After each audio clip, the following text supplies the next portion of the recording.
Hello, welcome. You have made it to Schoology, it would seem. I hope that it wasn't too rough for you. We're going to have this little video starting with Chapter 2. We're going to try to flip all of Chapter 2, so you'll watch all the lessons at home, and we'll do practice and practice and practice in the classroom to help you guys get it, okay? So we're talking about solving linear equations this chapter. Solving linear equations. The first section, 2.1, we're just simply dealing with square roots and real numbers, okay? So square roots and real numbers.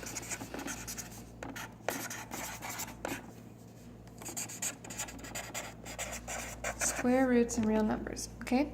So we're just gonna go over some reminders, just so that you remember things, okay? 4 squared is equal to what? Yeah, you got it, 16, okay. But what about negative 4 squared? What does negative 4 squared equal? Yeah, exactly. 16 again, hopefully, that's what you said. Okay, so 4 squared is equal to 16, but negative 4 squared is also equal to 16. So what if we want to take the opposite, do the opposite? What if I want to know the square root of 16?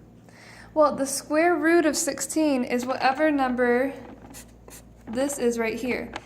The number that is able to square to equal that is equal to the square root of 16. So the square root of 16 is 16 is 4 squared, or negative 4 squared. So the square root of 16 is 4 and negative 4. Okay, same thing with 9. Square root of 9 is plus or minus 3. Plus or minus 3, okay? Now, sometimes we get into even more specifics and we say, but what is the negative square root of 25? Well, it's asking for the specific, see, we have 2 answers every time. It's specifically saying, what is the negative answer? Well, it's going to be plus or minus 5. The negative answer is negative 5. Okay, so when it specifically asks for that, you're going to give the negative answer of those 2 things that we know it is. Plus or minus 4, plus or minus 3. This it asks specifically for the negative, so negative 5. Okay? So that gets us to some definitions.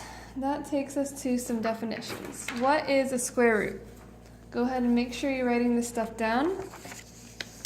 We've got that, let's see here, if b squared equals a, then b is the square root of a.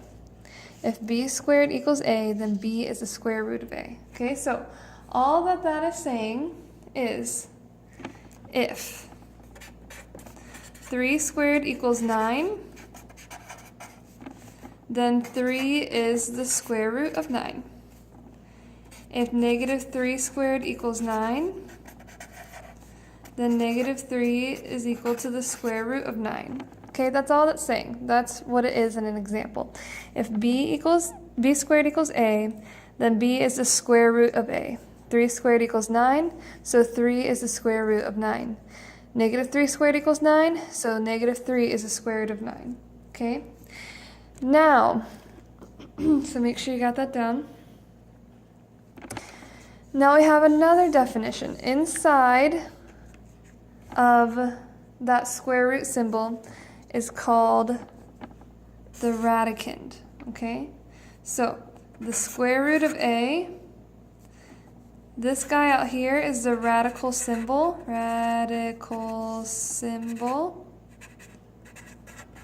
The a is called the radicand. Okay, remember, I'm going to be checking your notes tomorrow to make sure you took notes on this, so make sure you're writing this stuff down. The radical symbol is that square root sign, and the radicand is that number or piece inside of the square root. The number or piece inside of the square root, okay? So, let's look at some more examples. Just for practice, right? Some more examples for practice. What if I said, what is the plus or minus square root of 100? Or what if I said, what is the square root of 121? Or what if I said, what is the negative square root of 400? Well, we're going to keep whatever signs are out here. So this naturally has a positive sign, so we're just going to keep it positive. Keep it negative. What's the square root of 100? What times itself would get me 100? Hopefully you said 10. Okay, what times itself would give me 121? What times itself would give me 121? Now on this one, hopefully you said 11.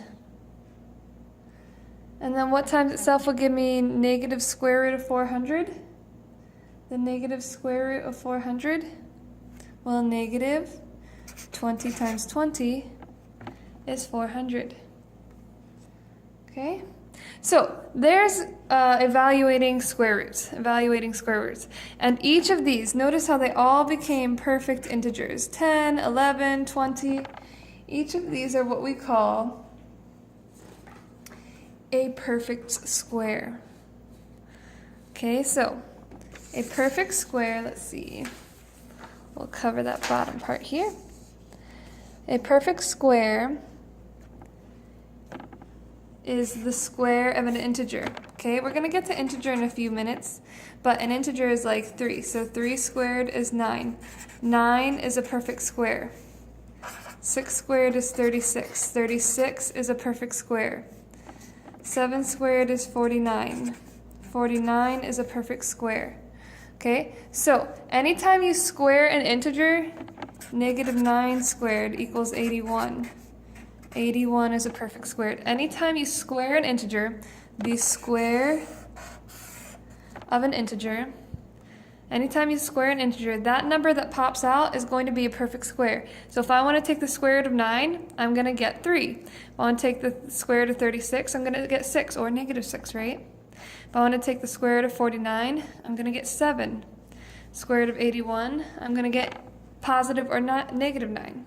Okay, so go ahead and make sure you write that down. Make sure you write that down.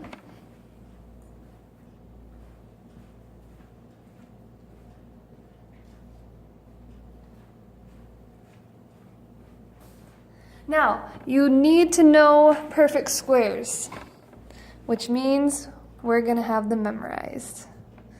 We will have them memorized. Okay, so perfect squares from 1 to 25, we're going to have a little quiz on it, which means, what is 1 squared? Oh, focus. There we go, 1 squared. Well, hopefully you said 1. 2 squared, 4. 3 squared, 9. 4 squared, 16. 5 squared, 25. 6 squared, 36. 7 squared, 49.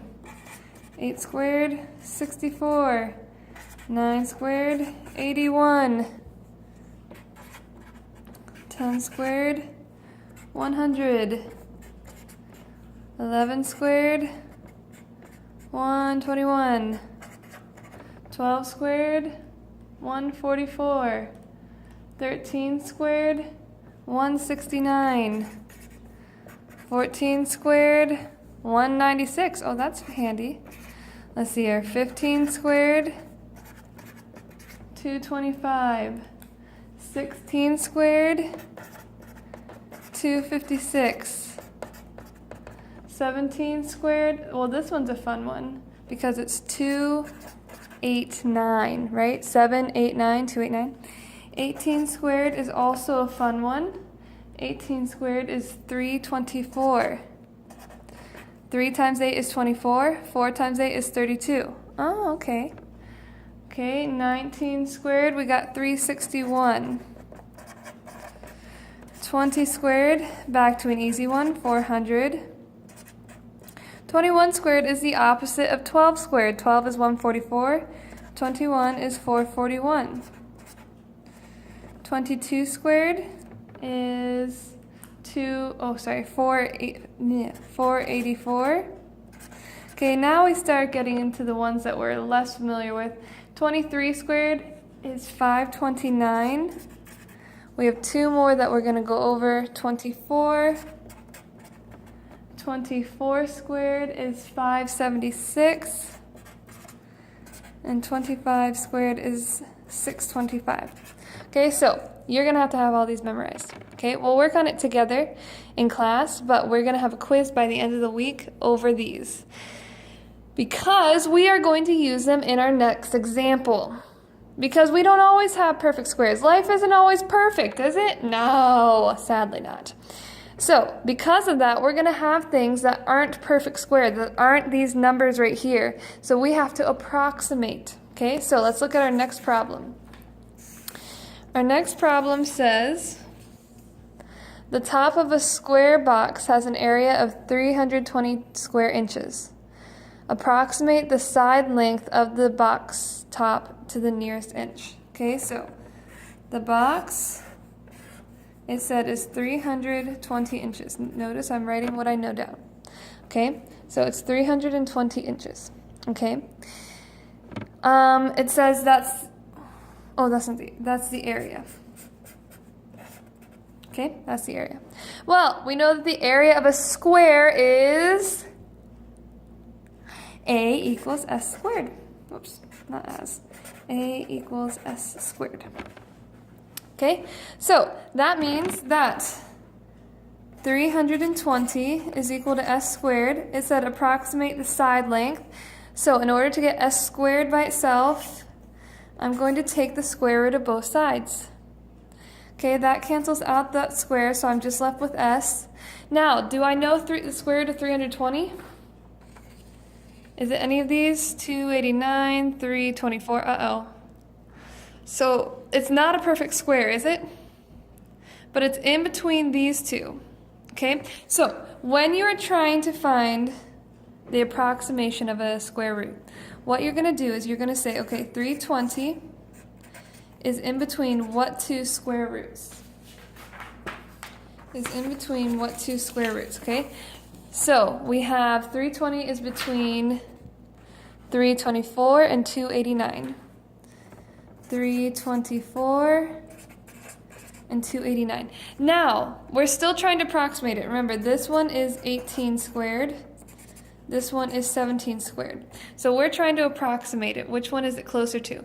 Well, which one is it? 289 or 324? Well, it's only 4 away from 324. You would just have to add 4.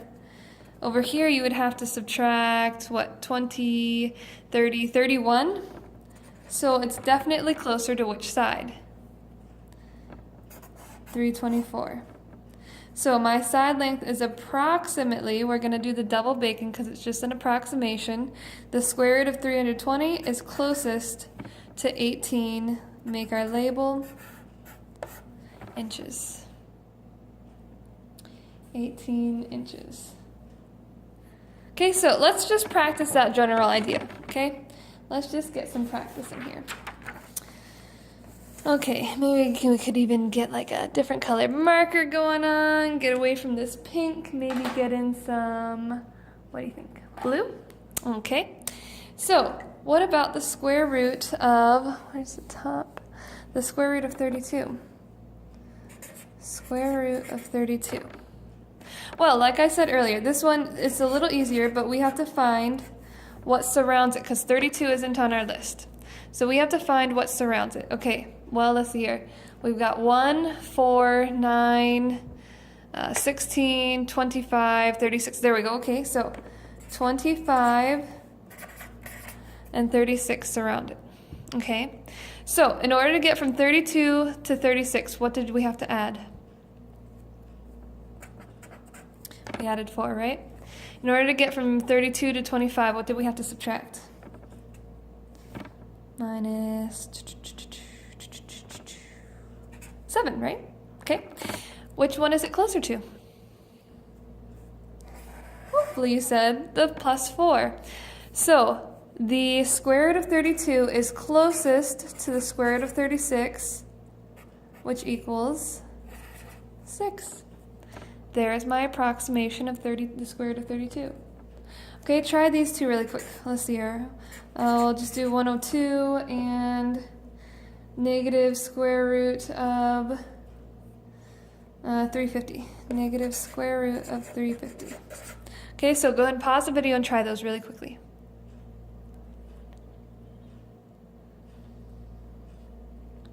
Okay, and you should be back now. So 102, you should have found above and below. You have 100 below. That's pretty close. We can probably already assume it's that. 100 below, but we have, what's 11 squared? 121. So we had to add, not quite 20, but almost 20, and subtract 2. Which one was closer? Definitely subtracting 2. So square root of 102 is closest to square root of 100, which is equal to 10. Okay, how about 350? How about 350? Okay, so we're starting to get out of our comfort zone, so that's when we have our paper. Okay, square root of 350. Okay, so 350, let's see. We look at our paper and we say 324 is below it. 361 is above it. In order to get to 361, I had to add 11. In order to get to 350, I had to subtract, or 324, subtract 26. It is closer to this side, so it's closer to the square root of 361, which we already determined is 19. But it said the negative square root, so we need the negative number of that piece. Okay? Not too bad, right? Not too shabby. Okay, we're gonna go over, let's see. We're gonna go over rational and irrational numbers tomorrow night. Okay? So, in the meantime, I want you to pause your video in just a minute, and I want you to practice, or I want you to try again these 4 problems. Okay, so I'm going to give you 4 problems to try. Okay, so pause the video, and I want you to try these 4, evaluating these square roots. Evaluating these square roots. Okay, pause the video. And here we are again, square root of 49. Well, we should already know that this is positive 7. Now 0.25, that was a little interesting, wasn't it? Now you know the square root of 25, right? It's going to be 5. But what happens when I do 0.5 times 0.5? Well, I get 25, but how many decimals do I move? 1 for this guy, 2 for that. Oh, look at that. So this is plus or minus 0.5. I just wanted to see if you could get that, okay? Okay, 106 is kind of like when we did earlier, right? So we've got over here 121, over here 100. So we're dealing with the square roots. You had to subtract 6. You had to add 4, 5, 15. Definitely closer to this side. So it's going to be equal to square root of 100, which is 10, and it wanted the positive square root. So hopefully you got 10 for that guy. Okay, then this one down here, square root of negative 61, I'm going to write it again. Negative square root of 61. Okay, so above we've got 64. Below we've got 7 squared is 49. So in order to get from 61 to 64, we added 3. 61 to 49, we subtracted 11. Definitely closer to the adding 3. So our answer is going to be, remember it's negative, the negative square root of 64, negative 8.